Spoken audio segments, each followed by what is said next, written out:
everybody, welcome to my channel. Today we have an art journal tutorial. I'm going to share some tips and tricks. We are going to be working with 2 stencils from the Crafters Workshop along with stencil butter. I'm going to talk about some techniques using stencils. So the first technique requires that the page be gessoed. So this has been gessoed and I'm using my word stamp from Stamperia and just getting some interest into the background, and I put that silicone mat underneath it to get a better stamp impression. Now I'm going to mix right on the gessoed surface bright green permanent and Prussian blue. I'm going to mix them with a makeup sponge. Together they make this oceany blue green that I just love. So I'm only doing a section at a time, and then I'm placing this bubbled circle stencil, I think that's the name. The correct name will be in the description box. And then removing the paint with a baby wipe.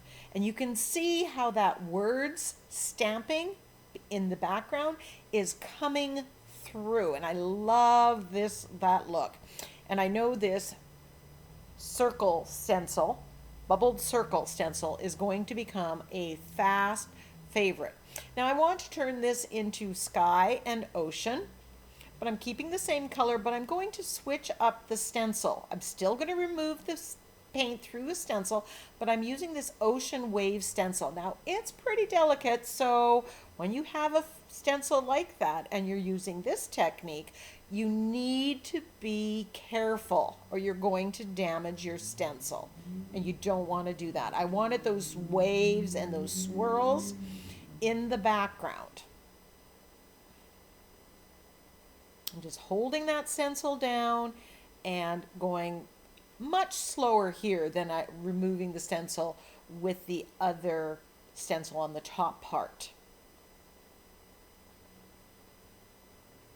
Now the reason you need gesso underneath is because the gesso acts as a resist and allows you to lift more of that paint. If I had put the color onto raw paper, it wouldn't get as much paint lifted. And you want to move fairly quickly, which is why I'm doing section by section. I don't want that paint to dry. Now I'm giving another wash over top, darkening some areas, adding, and then removing more paint through the stencil. This is giving that really layered look. I just want to build some interest into my night sky. I'm going to do a moon, so this is a night sky, but I don't want black. I absolutely love the background here. Now that that's done, I am getting ready to make the moon, and I've got lids from various things. Instead of sending them to the recycle bin, I just keep saving them and I use them as templates. And I'm tracing on a piece of collage paper here that I have that's the right color. I'm going to make a moon and I want the waves underneath it. So I'm kind of playing with this, seeing how I want to set up the composition. And here is the quote. So I'm playing with the 3 elements, trying to decide exactly what I want to do. Now I want to get some texture on this page. And I'm going to take this ocean blue stencil butter from TCW, but I want it darker, so I'm mixing in some of that Prussian blue. I also mix in, and I'm not sure if it's on the video, some of the purple, and that makes it darker and richer.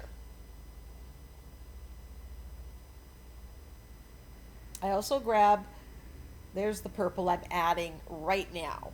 And I'm mixing that in. You can add a little bit of black. Now I'm adding medium bodied paint to the stencil butter, and it's not liquefying the texture too much. Be careful if you're using craft paint that's very liquidy, you may end up with a modeling paste stencil butter that's going to seep under your stencil. So I would use thicker paste. I do put a little bit of silver modeling paste, and I mix that and I apply it on my key card at the same time. So I'm just putting it on the palette. I pick up a little bit and it has, you'll see some streaks of it. Now take time here to tape down your stencil and get it flat on the surface. That will help you make a cleaner modeling paste or stencil butter. And I'm using a key card and I'm putting it on, and I'm putting it in the middle, and then I'm applying it very carefully. Now again, this stencil is very fine, and so I have to go very slowly and keep it flat because I want to keep this pretty clean. I don't want a lot of seepage underneath. So once I have a good coat of it, I'm going to lift the stencil up. Now this is going to need to dry. Once it's dry, I'm coming back, put the stencil back on, and I'm just finishing it so it goes right across the page, just doing another little bit of a wave there. You're going to want to stop and clean your stencil. Get that stencil butter off the stencil. And there is the background with the waves. You can see the shimmer from those stencil butters. Yum, even though I've added the dark Prussian blue. So now we've got the moon, we've got the waves, we have the quote. Don't worry if you make waves simply by being yourself. The moon does it all the time. Love that quote. And that was the inspiration, that was the starting point. Playing with where I'm going to put the sentiment, I'm not exactly sure. I'm cutting them apart, and you're still playing with it. Edging the moon here. Now I cut the moon smaller, but then I realized I had this piece, and I really liked when I layered it like this. And I thought, wow, I like this side too. I wish I had remembered this one because I would have totally have done that. But I like that moon shape, and I like being able to see some of that blue background underneath. It just makes it a little bit more interesting than just the circle. So that was a happy accident. So now that I've decided what I'm doing, I'm using gel medium, gluing down this collage paper circle.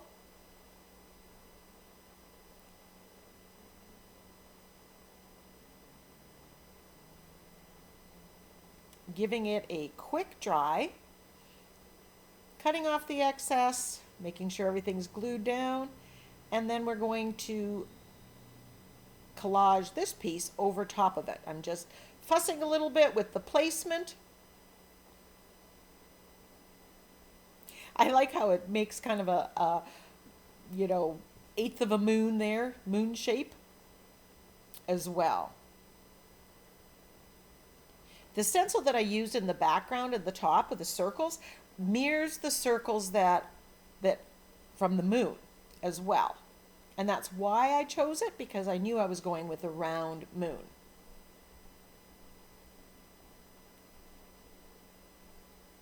I should have cut that off, this wraparound part along the back of it.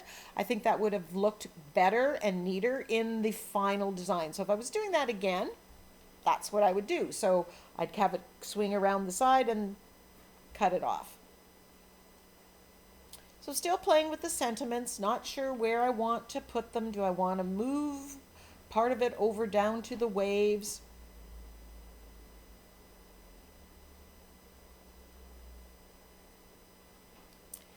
I want the moon to stand out a little bit more. So I grabbed some burnt sienna, which is a reddish color that you see me applying, and I'm shading around the moon. And I like how that's coming up. And the reason I chose that, it's a complementary color to the blue-greens that are in the background.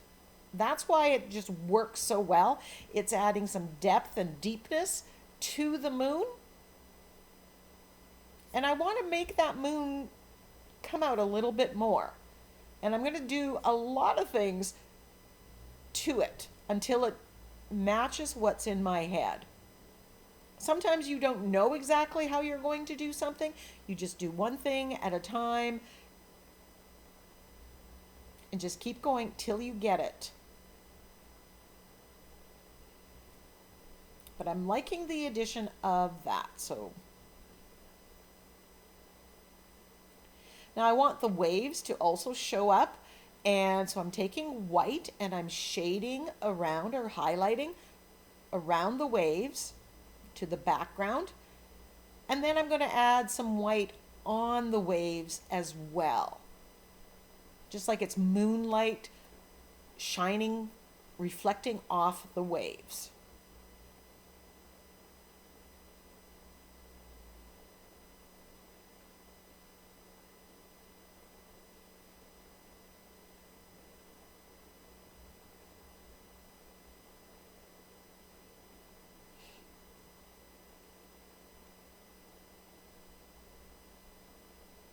So the first part, doing the background is very quick and easy. Getting all these finer details, that's what takes time. And sometimes you're figuring it out as you go. I'm adding a little bit of white here, highlighting to, again, I'm working to bring out that moon a little bit more. And I'm liking the addition of the white here. But I think what's bothering me is the pattern that's on the moon. In my mind, it's competing with the pattern that's in the background that we created.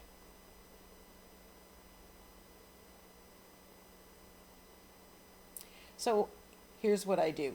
I'm taking a wash of yellow oxide and painting right over top of that moon to make it brighter, and I'm liking that effect. Now some of the mark making that was there is being pushed way back. You're not going to see a whole lot of it, although it's still peeking through. So I could have just painted this yellow oxide. And then I get the idea, what if I put the wave stencil on the moon? So I grab my white acrylic paint and my makeup sponge, and I'm making the wave, stenciling the wave, traditional stenciling here, on the moon. And I love that. It brightened up the moon, really made it the focal point of it, ties in with the waves below. And then I decide I'm going to do the same with the other ring. Take a baby wipe, just back it off a little bit, so some of that mark making that was behind it is still showing, but not a lot. And now it's not competing with the background.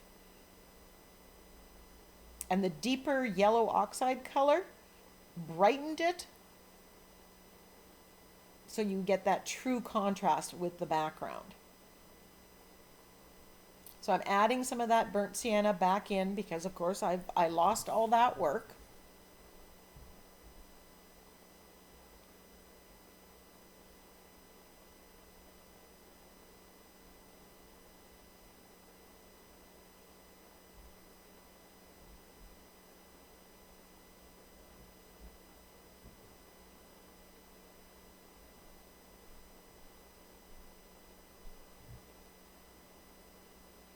Now I want to splatter with gold.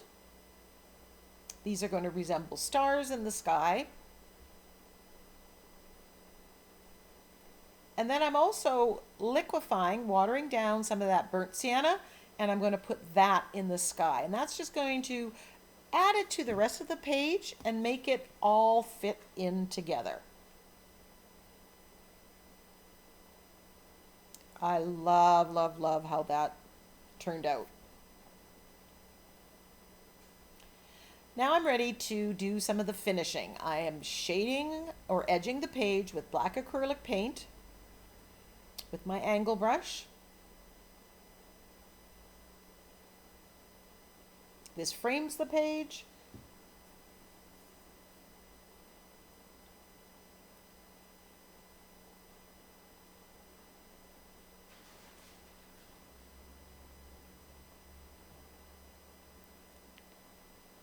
And then I'm adding some of that shading around the moon. Again, I want that moon, it's the focal point. I want it to stand out. from the background. And so this is how I'm getting that to happen.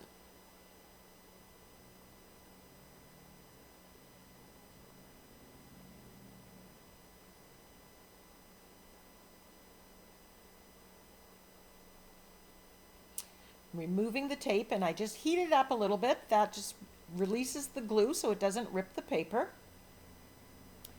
Now I'm ready to put my sentiment on.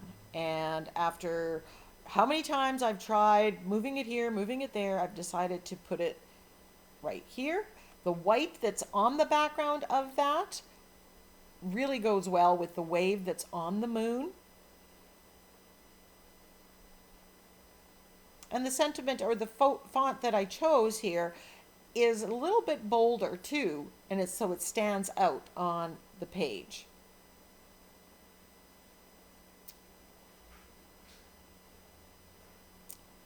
Then I've grabbed my angle brush again, and I'm shading around the top and the bottom of each of the sentiment strips.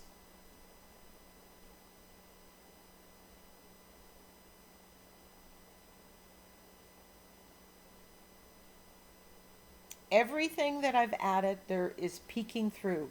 The word stamp, the stenciling that was on the moon that I've put a wash of color over top, the splatters, the sparkle from the stencil butters, everything.